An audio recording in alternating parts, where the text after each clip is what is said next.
Our last presenter this afternoon, Amanda Bursch, came to her project because as a music therapy major, she had experiences in her experiential learning practica that made her realize that there were questions that she had no easy answers for.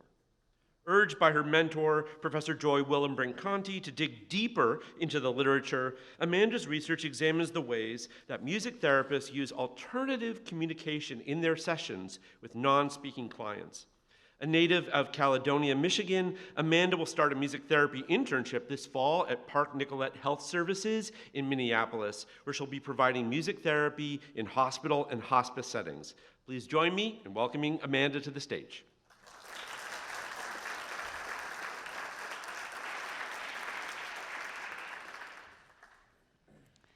On average, you speak around 16,000 words a day. Words you use to talk to your friends, family members, coworkers. Words you use to talk about your hopes and your dreams. Words you use to talk about your wants and your needs. But what if you had 10 words a day? Or 5? Or none? This restriction of communication is the reality for many individuals across the globe. That is, when your speaking ability is not lined up with your expected developmental level. In fact, over 2.9 million adolescents in the US alone are diagnosed with this and labeled nonverbal. Now, that's kind of a harsh term, and it's been around for a long time, almost 180 years. And in that time, it's kind of caused some problems. It's caused a lot of confusion over the actual ability of individuals.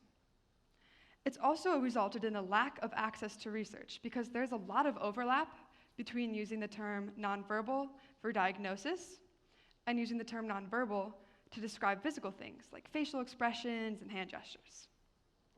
And lastly, it's created a stigma that people with this disability are not only unable to create speech, but are also unable to understand it, which is simply not true. So, because of this, in the last couple years, the term non-speaking has kind of come around as a more accurate label. Not only does it account for all the caveats that nonverbal does not, but at the same time, it's recognized by many individuals who identify with this diagnosis as a more accurate term. So, from here on in the presentation, I will be using the term non-speaking, and I encourage all of you to do so as well. So, what options do our non-speaking friends have to communicate? Well, all of this falls underneath the realm of alternative and augmented communication, often referred to as AAC. Within that, there are a lot of options for communication. Starting somewhere as small as, and very non-technological, as just pictures on a board that are labeled with words. These are often pointed to by the user to be selected and sometimes can be put into sentences. All the way up to very high-tech options that can often be found on iPads or tablets and even standalone devices. In this case, it's a similar platform where you again have the squares with the pictures and the words, but this device is able to actually produce speech based on user input. Now, my major is music therapy. What is music therapy? Great question. Music therapy is a healthcare field where board-certified music therapists are able to use music experiences and the relationships formed by music, perhaps between the therapist and the client, or the client and the music, and use those to help the client reach goals. This can look different in different settings. For example, when working with older adults, perhaps with Alzheimer's or dementia, it could look like helping them sing songs from their past, and by doing so, help them recall memories that they might not be able to on their own. In a school setting, goals might include appropriate social interaction or skill development. In a hospital setting, it might look like helping patients cope with diagnosis or even directly supporting them during treatment. But no matter where music therapy is, the goal is always to increase the quality of life for that individual. I'm specifically interested in how music therapy can help increase access to communication. My research has been interviewing board-certified music therapists who have expertise in the area of AAC, along with a non-speaking client who has participated in music therapy. With all this information, my goal is to create a resource of recommendations so that we can do better. And we must do better. The non-speaking individual I interviewed is named Seth. And as we were talking, he was telling me about his frustrations of communicating with new people. Oftentimes, people expect him to be able to move his wheelchair down the hallway and operate his communication device, answering questions and having a conversation. In reality, he uses the same hand to move his wheelchair that he does to use his communication device, and so that's simply not possible. So how can we be better in this situation specifically? Well, it's important to observe and notice when someone communicates differently than you do. Take time to be patient and wait until they are able to communicate instead of being frustrated when it seems that they're not. Another thing Seth said that really stuck with me, when I asked him, what would you want music therapists to know about working with AAC? He said he hopes all music therapists could take a class in AAC so that we understand what he's doing and how difficult it is. Unfortunately, this isn't something that's commonly included in an undergraduate education, so I'm a strong advocate for adding that into programs. But how could supporting a non-speaking person in a session look like specifically? Well, one example could be helping someone learn a new communication system. Maybe it's their first communication system. And I could walk you through it, but I thought it'd be more fun to show you. So I'm going to bring up my fellow presenter, Caleb.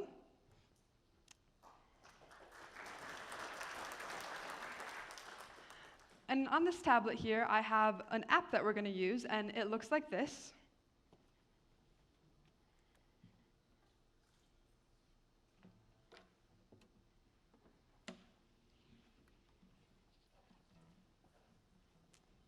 And this is a song that might be used at the beginning of a session to kind of start the session.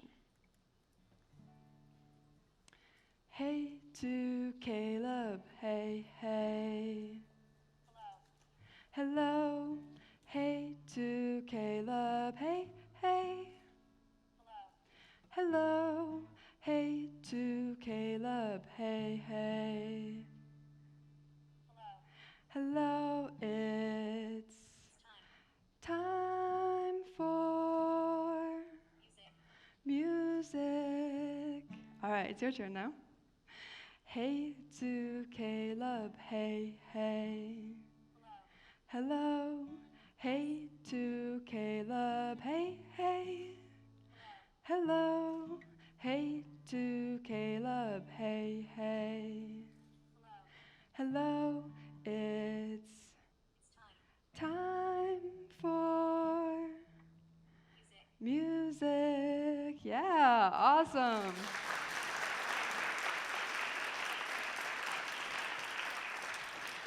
So that's a high-tech way of doing something like that. But another example that's more low-tech that we can all do together, so get ready, is sign language. So I'm going to teach you a couple signs right now. So they're super easy, I promise. The first one is going to be hello. So you'll take your right hand, and you kind of bring it up to your forehead here, and then bring it out. So this is hello. The next one is it's time. So your left hand's going to come across like this, and then you're going to point at your wrist and tap it. That's it's time. And lastly, for music, your left hand's going to go out, your right hand is going to be open palm, and you're going to sweep it across your left hand. Yeah, just like that. Awesome. All right. Hey, everybody. Hey, hey. Hello. Hey, everybody. Hey, hey. Hello. Hey, everybody. Hey, hey. Hello. It's time for music. Yeah, you all are pros already.